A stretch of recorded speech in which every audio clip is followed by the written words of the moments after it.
My ex-husband left me 15 years ago for his childhood friend. When he saw me again he said you are still single because you are infertile. My son looked like his mom and is adorable. I replied, have you seen my son? Ex-husband what? When he finally looked my son he started to tremble. 15 years ago my ex-husband cheated on me with his childhood friend and even had a child with her, leading to our divorce. After the divorce I suffered harassment from his affair partner and was eventually forced to quit my job. When I was at my lowest my current husband rescued me and we've built a happy family and live a peaceful life.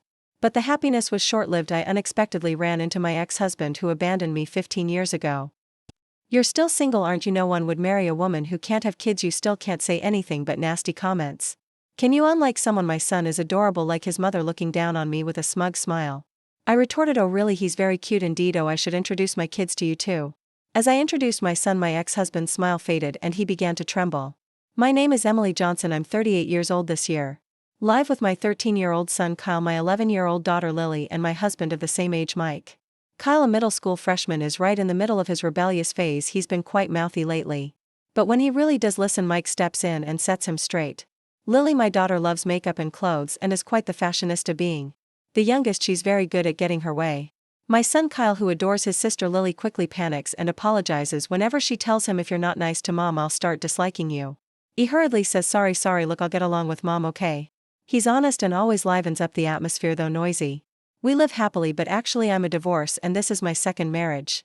I divorced due to my ex-husband's despicable betrayal. It was 15 years ago when I was in a senior-junior relationship with my ex-husband John in college. We were blessed and had a smooth sailing relationship as we had many mutual friends. Soon after getting married we both wanted children and would talk about how nice it would be to have them. Even dreaming about dressing them up in matching outfits. However, reality wasn't so kind and a year passed without us having a child. Each month when my period came it strained our relationship, which neither of us liked, so we had many discussions and even underwent expensive fertility treatments. But when told there was nothing wrong, our marital relationship didn't improve initially. Joan was supportive and cooperative, but as time passed without a child his attitude towards me began to change. He'd throw sarcastic comments like, "Ah, when will I ever become a father?" as if it was all my fault we didn't have kids. He stopped helping with household chores altogether, leaving me to do all the cooking, washing dishes, laundry and cleaning. When I asked, why have you suddenly stopped helping with the chores you used to help, he said, since you're infertile, if you don't at least do the housework, you're not fulfilling your role as a woman. What's the point of our marriage? Then his words became increasingly thorny. Over time my sister and her husband are already expecting their second child. Isn't that great? They're on their second and we don't even have our first right. He would glare at me with harsh eyes, mocking and despising me. If you had a normal body I would have been a father long ago. How can you say I'm not normal when we don't even know the cause yet? But John retorted, infertility is always the woman's fault. Don't you even know that if I had known you were infertile I would never have married you? Show some remorse. His words pierced my heart. I also started receiving calls from my in-laws saying we want to see our grandchild soon. At first I brushed it off, saying it's only been a year, these things take time, but maybe that was a mistake because my mother-in-law's attitude became harsher. She'd say, you're useless if you can't have children. My daughter had one right away, you're the only defective one. I felt pressured every day. One day my close friend Sarah invited me out for drinks. John had been saying he was busy with work and coming home late, so I thought a break would be good and accepted the invitation. Then Sarah revealed a shocking truth. I've wanted to see you for a long time, Emily. There's something I need to tell you. I've missed you too, so what did you want to talk about? Emily, do you remember Jessica?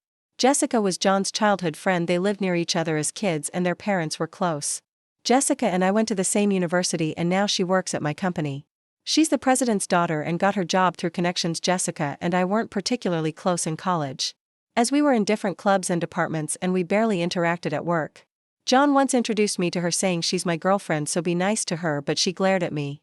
Perhaps not wanting to lose her childhood friend, so I thought she disliked me and kept my distance.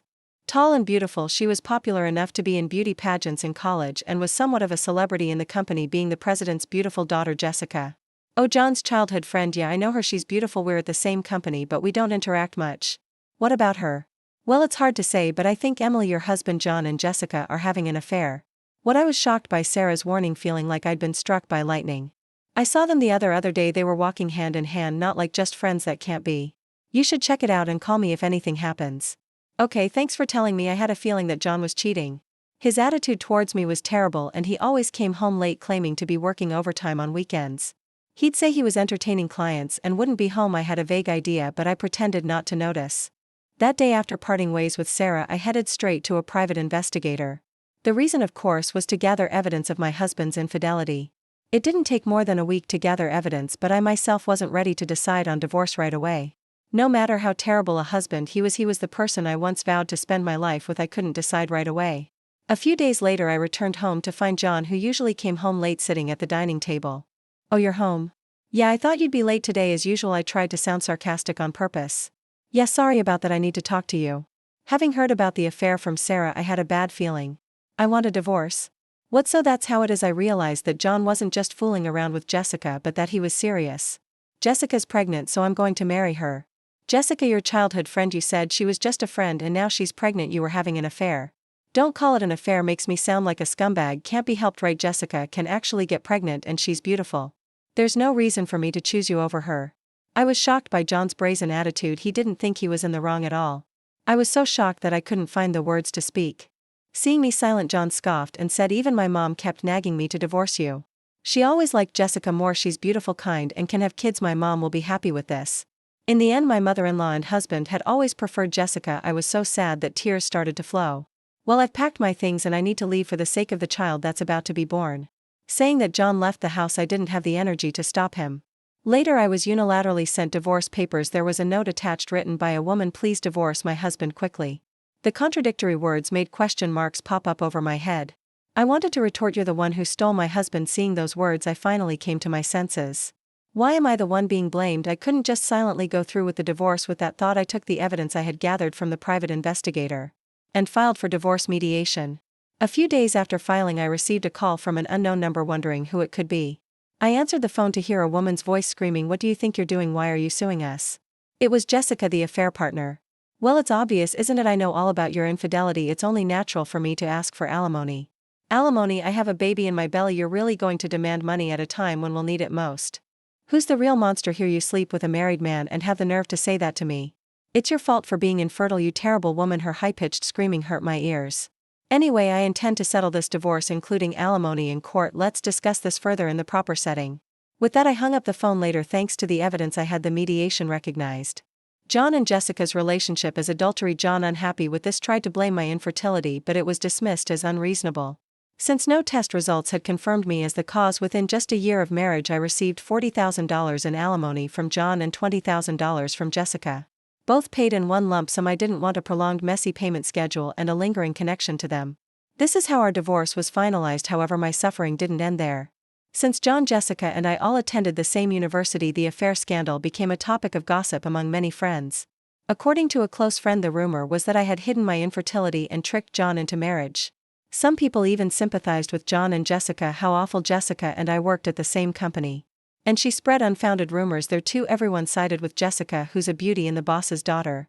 She tearfully played the victim, saying, "Emily is such a terrible person, taking money from us for alimony when we're about to have a child," even though she hid her infertility at first. I tried to ignore it, but being the boss's daughter, Jessica got preferential treatment.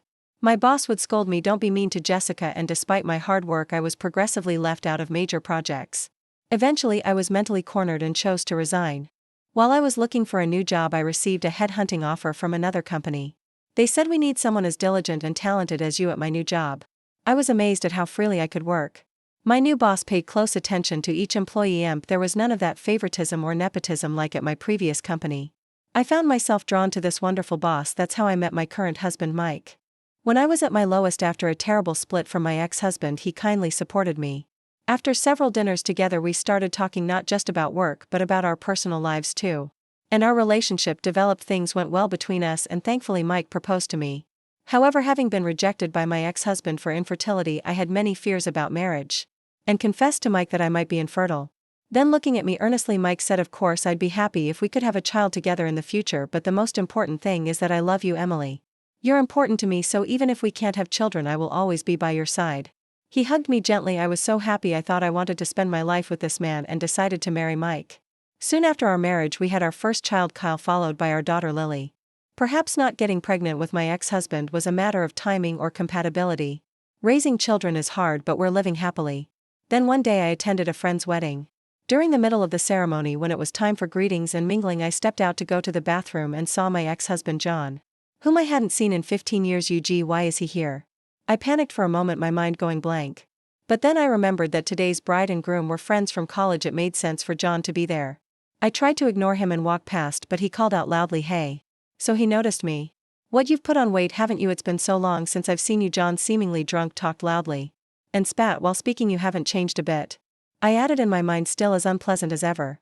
Then John called his family over. There was Jessica and their son. Seeing my face, Jessica smirked and said, "Oh, it's been a while. Have you gained weight?